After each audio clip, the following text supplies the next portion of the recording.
कड़े प्रतिबंध लगाए जाने चाहिए। इस बीच एक बड़ा अपडेट है, बांग्लादेश में हिंदुओं को मारने काटने की धमकी मिल रही है। कट्टरपंथियों ने इस्कॉन को गिराने की धमकी तक दे डाली है।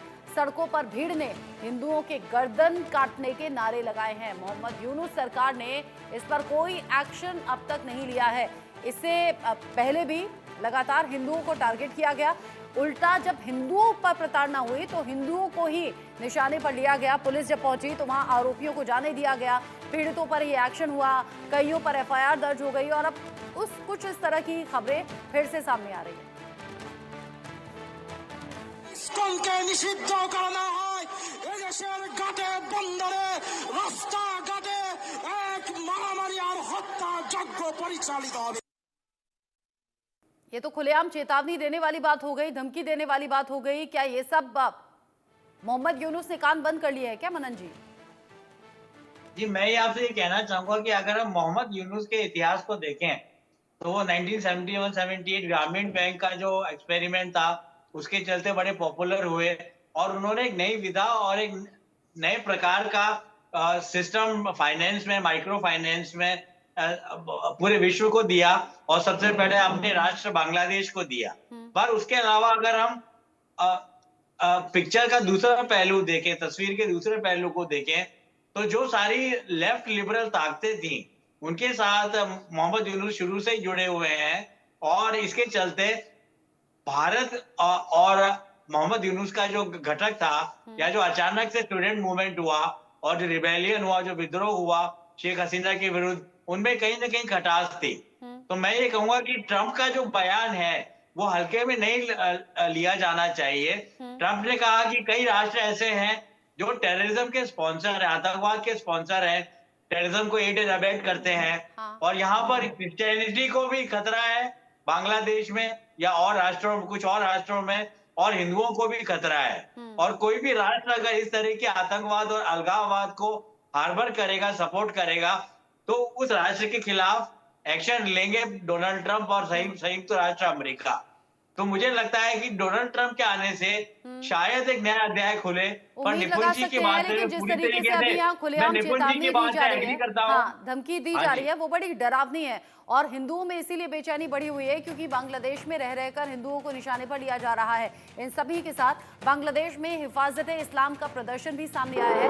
मोहम्मद यूनुस के घर के पास ही ये प्रदर्शन किया गया। बांग्लादेश में इस्कॉन पर बैन लगाने की मांग हो रही है।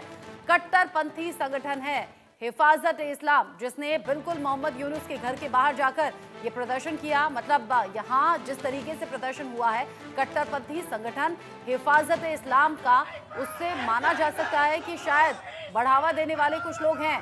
कट्टरपंथी संगठन हावी यहाँ सरकार पर नजर आ रहे हैं और इसीलिए मोहम्मद यूनुस भी कोई एक्शन लेते हुए नजर नहीं आ रहे या फिर इंस्ट्रक्शंस एक्शन को लेकर उनकी तरफ से दिए नहीं जा रहे। बांग्लादेश में निशाने पर है मंदिर, लगातार ये खबरें निकलकर सामने आ रही हैं। अगस्त 2024 जहां पर मेहरपुर में इस्कॉन मंदिर को जला दिया गया, साल 2022 जहां पर ढाका में इस्कॉन मंदिर पर अटैक किया गया, साल 2021 जहां पर नुआखली इस्कॉन मंदिर पर हमला हुआ, साल 2020 जहां पर ढाका में इस्कॉन मंदिर पर हमला हुआ, साल 2018 ढाका में इस्कॉन की रथ यात्रा पर हमला हुआ। लगातार वहां हिंदुओं को निशाने पर लेना, हिंदू मंदिरों को निशाने पर लेना, ये बता रहा है कि हिंदू पूरी तरह से तो सेफ महसूस नहीं कर रहे थे, लेकिन अब जो है वो ये कहा जा रहा है कि हदें पार हो गई हैं। खुले तौर पर चेतावनी दी जा रही है। आखिर हिंदू टारगेट पर क्यों हैं ये भी जान लीजिए। हिंदू भाग जाएं, अपना धर्म छोड़ दें, शरिया कानून से चले देश, ये तमाम जो बंदिशें हैं ये हिंदुओं पर लगाई गई हैं। हिंदू, बौद्ध, क्रिश्चियन, इन पर हमले रह रहकर होते रहे हैं, लेकिन ये जो हमले हैं ये तख्ता पलट से ठीक पहले और अब बाद तक भी तेजी से बढ़े हैं और इसके पीछे कट्टरपंथी संगठनों का हाथ कहा जा रहा है। लेकिन ये हालात अगर इसी तरीके से रहते हैं निपुण जी, तो बांग्लादेश में हिंदुओं का, अल्पसंख्यकों का रहना मुश्किल है। देखिए, आपने बिल्कुल सही बात कही है और मैं अभी जैसे मदन जी भाई भी बात कर रहे थे, आप भी कह रहे हैं। आप सोचिए, जिस सरकार के जो अटॉर्नी जनरल हैं वो ये कहते हैं कि हमको अपना सेकुलर जो लिखा है संविधान में, 15वें संविधान संशोधन में, उसको हटा दें, वहां पर जो बंगाली राष्ट्रवाद का जो बात था उसको हटा दें, यानी कि जो 90% पॉपुलेशन है जो डेमोक्रेसी की बात कर रहे हैं कि 90% जो जनता की आवाज है उस आवाज को सुना जाए। और कमाल की बात क्या है, ये वो सरकार कह रही है जो जनता के द्वारा चुनी हुई सरकार नहीं है। इंटरेस्टिंग बात ये है कि कुछ लोगों के द्वारा, मुट्ठी भर बांग्लादेश के लोगों के द्वारा बिठाई गई एक पपेट गवर्नमेंट ये बात कह रही है कि हम लोकतंत्र की बात कर रहे हैं। और कमाल की बात आप देखिए, बंगाली यानी कि जो आपका बांग्लादेश बना वो बंगाली राष्ट्रवाद के आधार पर बना, यानी कि जो मुख्य आइडेंटिटी है, मैं हमेशा बोलता इस बात को आया हूं, हर व्यक्ति की एक नहीं बल्कि कई सारी आइडेंटिटी होती है। वो सारी आइडेंटिटी को डिटरमाइन कर कर खत्म कर कर केवल एक आइडेंटिटी की बात कर रहे हैं कि इस्लाम।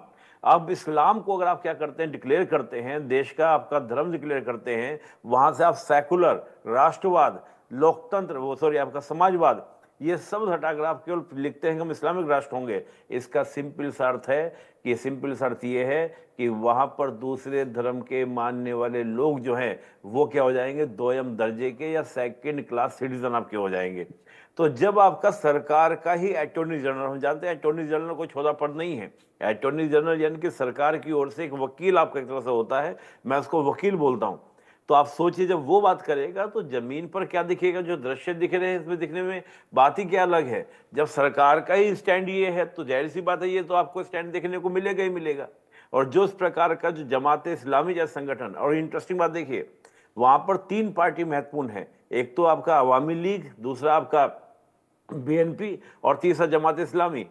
बीएनपी ने लास्ट फ्राइडे को, जो एक तो फ्राइडे हुई गया, लास्ट फ्राइडे को एक बहुत बड़ी रैली पूरी बांग्लादेश में निकाली। उनका कहना यह था कि चुनाव जल्द से जल्द कराओ, लेकिन बांग्लादेश की वर्तमान सरकार क्या कह रही है कि हम पहले रिफॉर्म करेंगे बाद में इलेक्शन कराएंगे। मुझे एक बात समझ में नहीं आ रही है, जो डेमोक्रेसी की पूरी दुनिया में ड्रम बजाते हैं कि डेमोक्रेसी डेमोक्रेसी, क्या उनको ये चीज दिखाई दे रही है कि मुट्ठी भर लोगों ने जैसा चाह बांग्लादेश को बना के रख दिया। अवामी लीग अगर अपनी रैली आयोजित करनी चाहती है तो उसको फासिस्ट पावर कहकर आप मना कर देते हैं कि हम रैली आयोजित नहीं करने देंगे।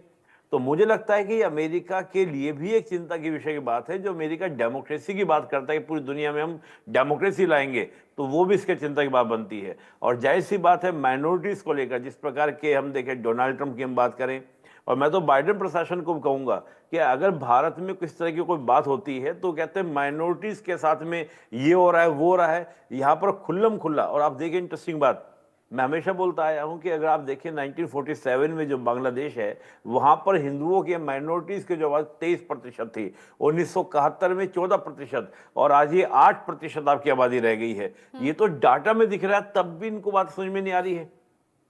ठीक है, जो डेटा है वो बता रहा है। और जिस तरीके से अटॉर्नी जनरल की उस बात का जिक्र किया यहाँ पर मनन जी, निपुण जी ने, उसको लेकर आप क्या कहेंगे? अगर बांग्लादेश को वाकई मुस्लिम कंट्री घोषित करना चाहते हैं वहाँ के अटॉर्नी जनरल, और जिस तरह के अभी सिनेरियो अलग अलग तरीके से सामने आ रहे हैं, आपको लग रहा है कि वाकई मुस्लिम राष्ट्र बनने की तरफ बांग्लादेश आगे है और इसे ऑफिशियली डिक्लेयर करना चाहता है? धर्मनिरपेक्षता या सेकुलरिज्म, इसे पूरी तरीके से संविधान से हटाने की तैयारी भी है क्या? इसीलिए जानबूझकर हिंदुओं पर हमले हो रहे हैं? देखिए, मैं आपसे ये कहना चाहूंगा कि अमेरिका का ये इतिहास रहा है। मैं इसके लिए ये शब्द काला इतिहास की बात नहीं करूंगा। अमेरिका के अपने राष्ट्रीय हित है, नेशनल इंटरेस्ट हैं, और कोई भी कंट्री अपने राष्ट्रीय हित और नेशनल इंटरेस्ट को आगे बढ़ाने के लिए रिजीम चेंज और तख्ता पलट की घटनाएं करता है, जैसा कि अमेरिका काफी वर्षों से, काफी डेकेड से करता रहा है। पर यहाँ पर मैं ये बात कहना चाहूंगा कि जो रिजीम चेंज होती है उसके बाद की जो डेवलपमेंट उस रिसेप्टेकल कंट्री में होते हैं उनको अमेरिका कंट्रोल नहीं कर पाता है। तो अभी हम देखेंगे कि जिस तरह की अनार्की, जिस तरीके का lack of rule of law और कॉन्स्टिट्यूशन की जो अवमानना है जो चल रहा है बांग्लादेश में, वो बिल्कुल भी आश्चर्यजनक डेवलपमेंट नहीं है, कोई नई बात नहीं है।